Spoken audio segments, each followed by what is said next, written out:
This chapter is a continuation of the previous chapter in which we have discussed that how we will group things or how we will sort the objects on the basis of their similarities and differences.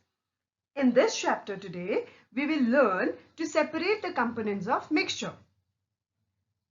So, before that, I would like to introduce the meaning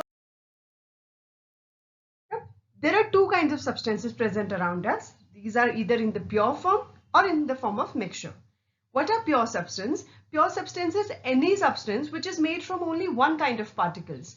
Like for example, iron, silver, water, oxygen. When they are taken separately, they are pure substances. On the other hand, what is mixture?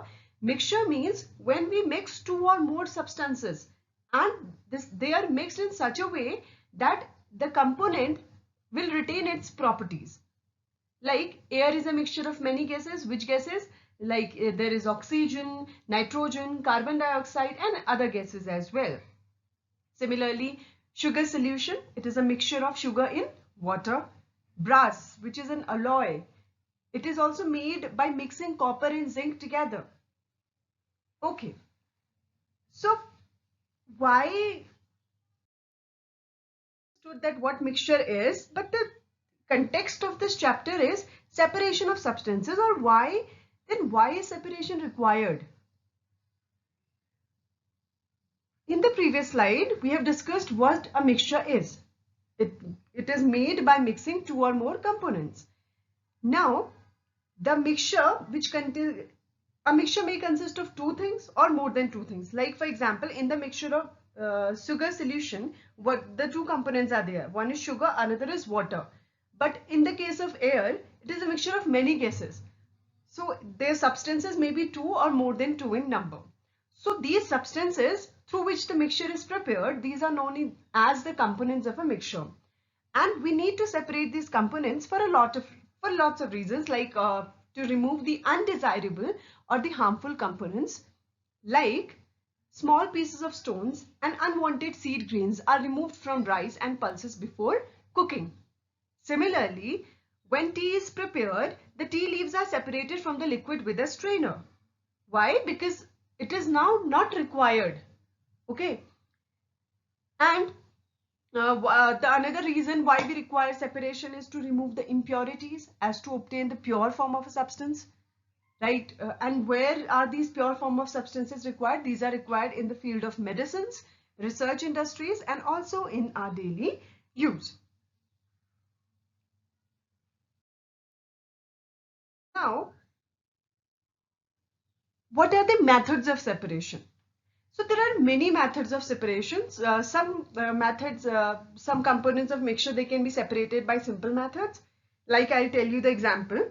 Suppose you are being told, or you are being given a basket. Okay, that basket is full of guavas and mangoes, and you are asked to separate both of them in different containers. So it would be easy for you to pick them up and separate them.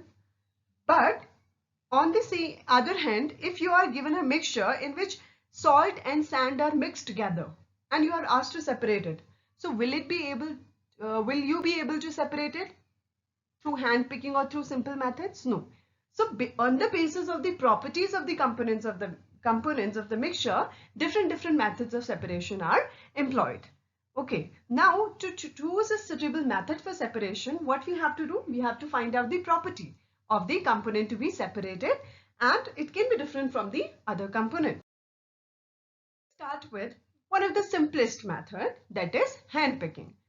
Okay, what happens here?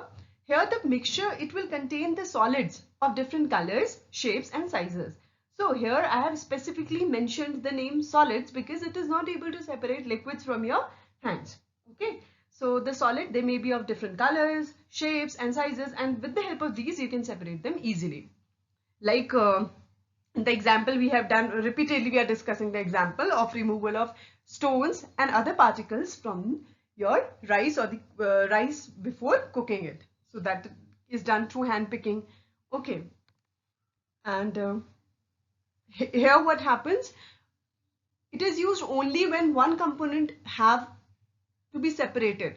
That component which is to be separated is in small quantity. Suppose you are having rice. Okay, you are separating rice and stones. So in that particular thing, the quantity of rice will be more than the stones.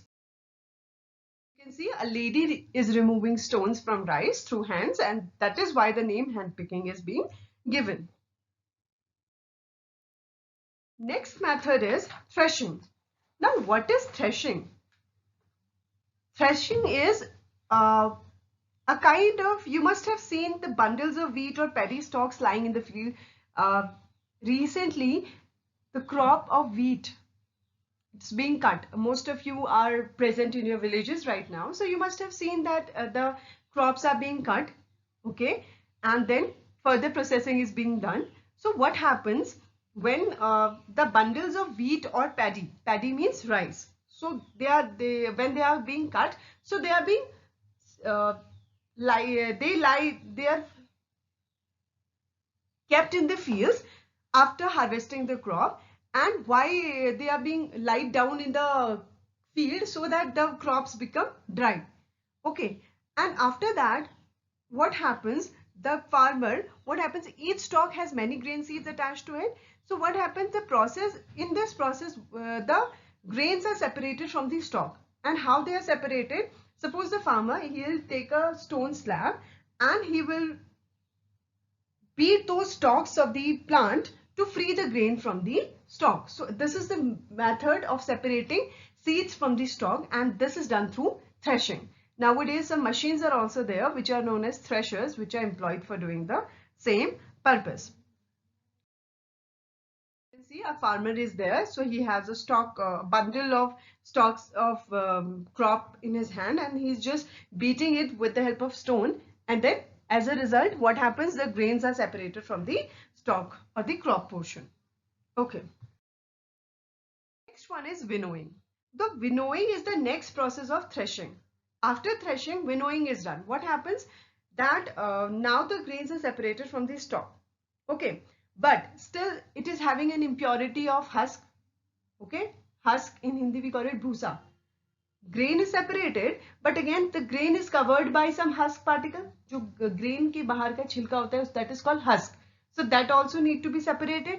Now how it is being separated?